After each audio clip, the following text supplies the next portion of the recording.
today at, oh no, actually it's the third day ng Vlogmas kasi yung first day ng Vlogmas, kinumpile ko yung mga clips from the last AB and then the past few days kasi hindi ako nakapag-film, di ba? Matagal-tagal akong hindi nag-upload.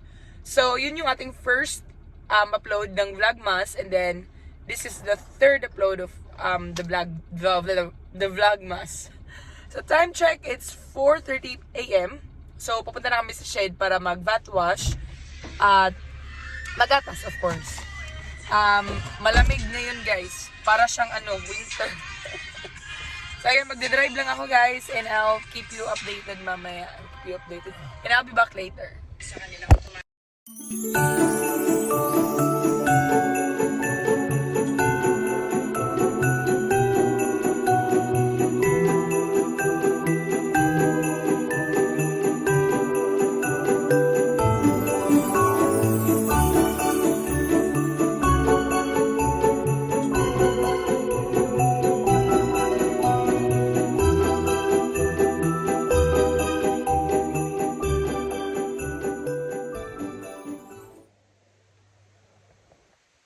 So, ayun guys, nandito na tayo sa shed at the moment nag-vat wash lang ako.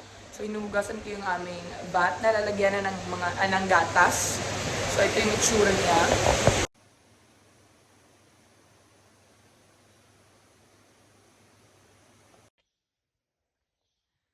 Si Mike yung kumuha ng mga baka guys. Medyo late na kami kasi nakatulog yung aming isang kasamahan. Tumawag siya sa akin at nag-sorry siya kasi nakatulog siya. So, medyo late kami ngayon. Kakatapos ko lang maghugas ng vat at si Mike, hindi pa siya sa padak, hindi pa siya tapos, hindi pa niya nakuha lahat ng mga baka.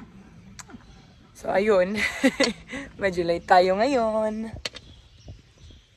Dito ako mag-aantay sa dito sa may entrance ng yard kasi kailangan kong i-stop yung mga bulls para na makapasok dito sa loob. Kaya yun. At yung mga bulls na ito guys, medyo aggressive sila. Pero kapag, kapag pinapakita mo lang sa kanila na ikaw yung dominant kaysa sa kanila, wala, hindi naman sila ng attack.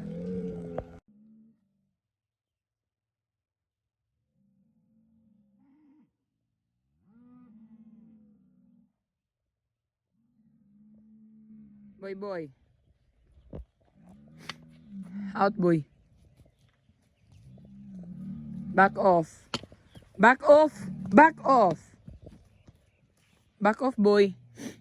Mo tong uyab, boy, ki. Back off ka.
So yun guys, tapos na akong maggatas ng first herd.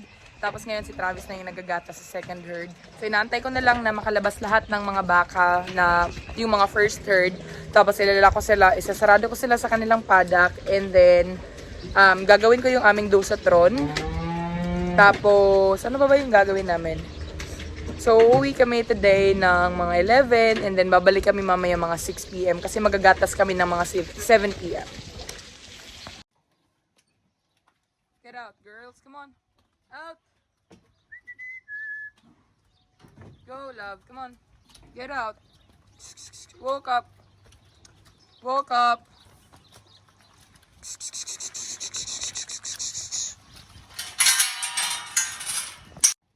Go. Come on, love. Go, girly. Come on. I love you. Go, love. Go on. Go, go, go.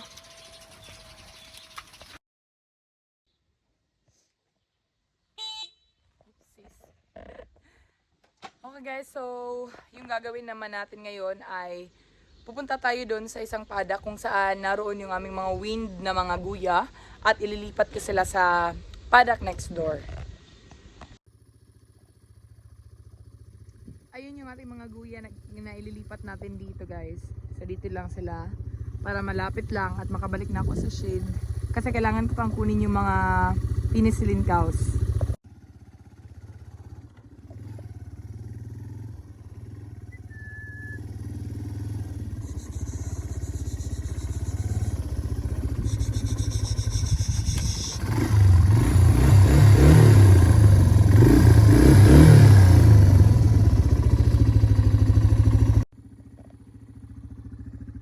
May isang naiwan.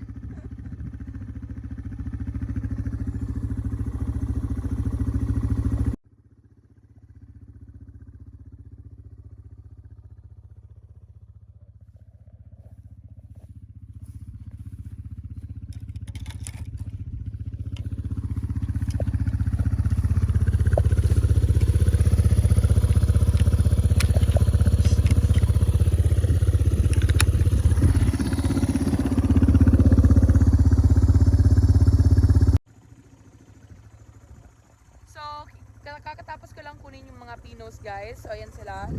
Maglalakad na sila doon. At time check, it's almost 8 a.m. na. Actually.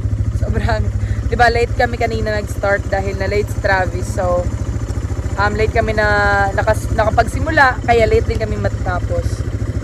Alright, pero okay lang kasi maganda yung panahon. Hindi siya umuulan, hindi siya cloudy. Kaya sobrang okay.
Ito na yung itsura ng binuro na silage guys, yung aming kinaver.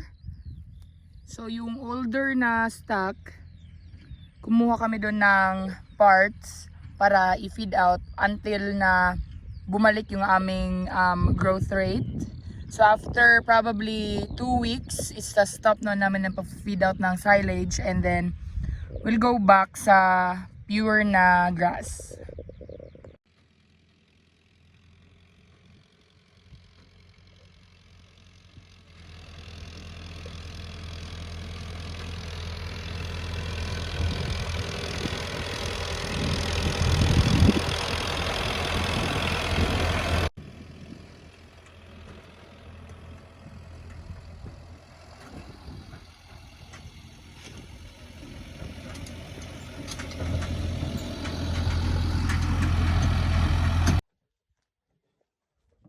Grabe ang init, guys.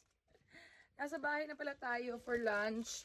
Si Mike, nag-feed out pa rin siya. 4 na load kasi yung kailangan niyang gawin. Kaya matagal siyang matapos. Pero, okay lang kasi hindi naman siya naggatas kanina. So, yan lang yung ginawa niya the whole day. So, magpapalit ako ng damit, guys. And then magluluto ng lunch. Tapos, kakain. So, guys, bago tayo magluto, magano muna tayo, guys. Atin muna itong i-set up yung ating fridge. So, yung mga gulay natin, ilalagay muna natin dito para ready na siya at hindi siya masira. So, pinaandar ko siya kahapon kasi sabi doon sa website ng Samsung na kailangan mo daw siyang paandarin at iwanan na nakaandar for 24 hours bago mo gamitin or bago mo lagyan ng mga pagkain. So, pinaandar namin siya for 1 day. At ngayon, lalagyan na natin siya ng mga gulay. So, ito yung ating mga gulay na ilalagay. Konti lang ito, guys. Tingnan nyo yung ating cauliflower. O, kakabili lang natin ito 2 days ago. At ngayon, ano na siya, oh. May dark na siya na part. Pero okay lang, ilalagay pa rin natin siya sa fridge. Right, let's do it.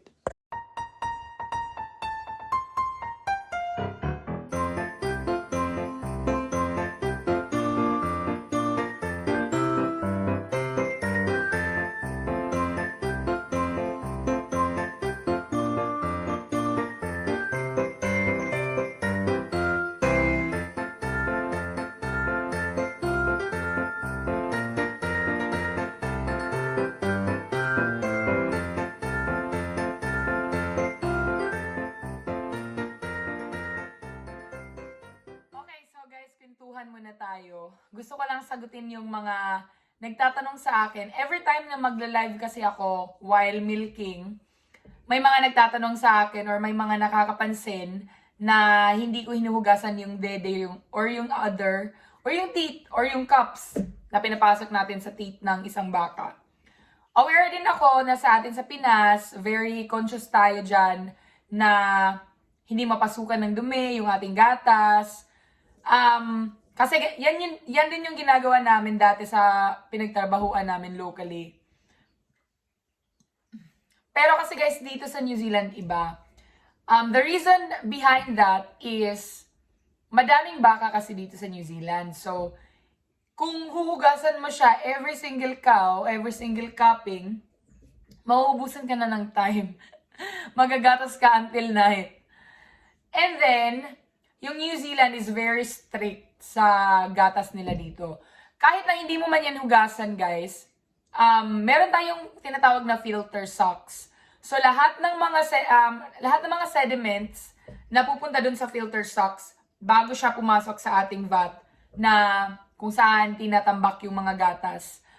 And then, pag nandun na yung gatas sa vat, pag pinick up na siya ng Fonterra or ng Miraca or ng Open Country, kahit na anumang company na sinusuplayan mo, dito sa amin, Fonterra, meron yung tests na ginagawa.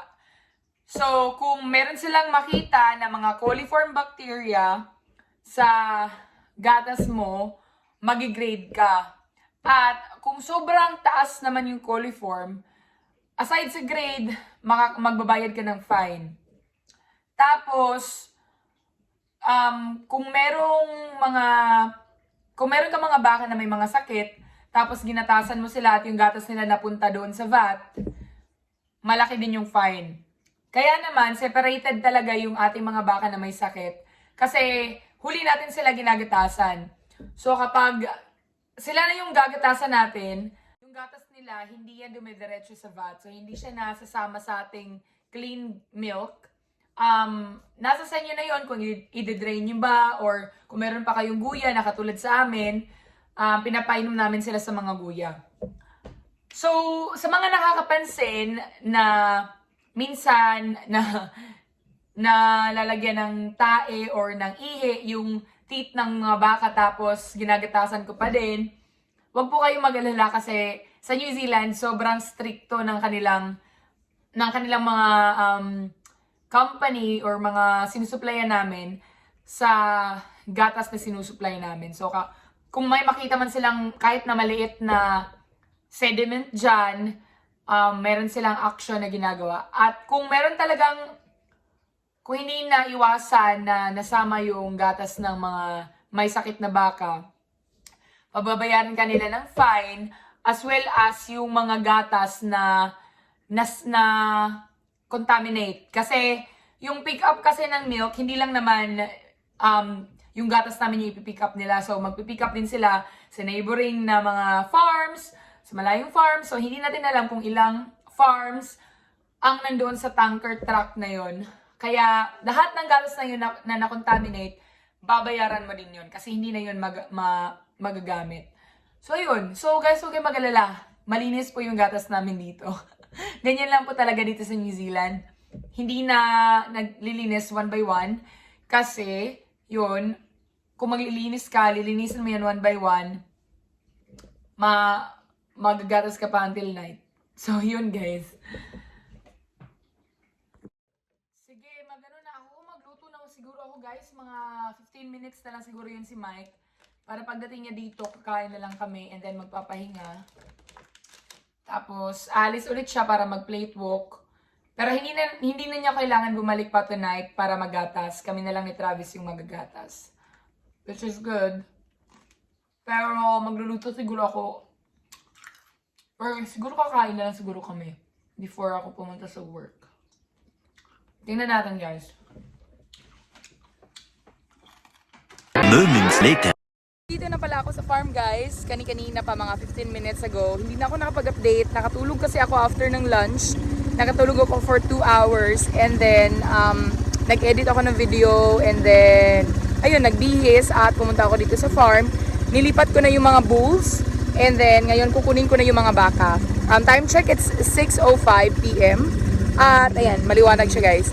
So, may nagtanong sa akin kung bakit maliwanag pa daw at 7. Summer na kasi dito sa New Zealand at during summer meron tayong daylight saving. Kaya yung sunset nasa mga 8 to 8:30 p.m. na siya. Kaya ayan, maliwanag pa.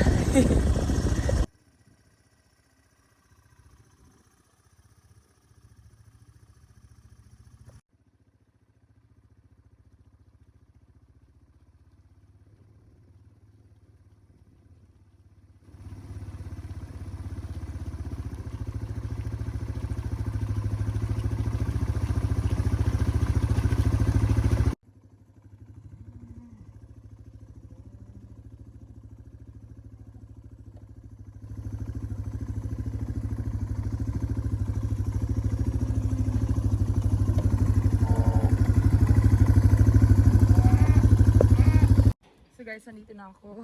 Magbibihis lang ako at magagatas na ako afterwards.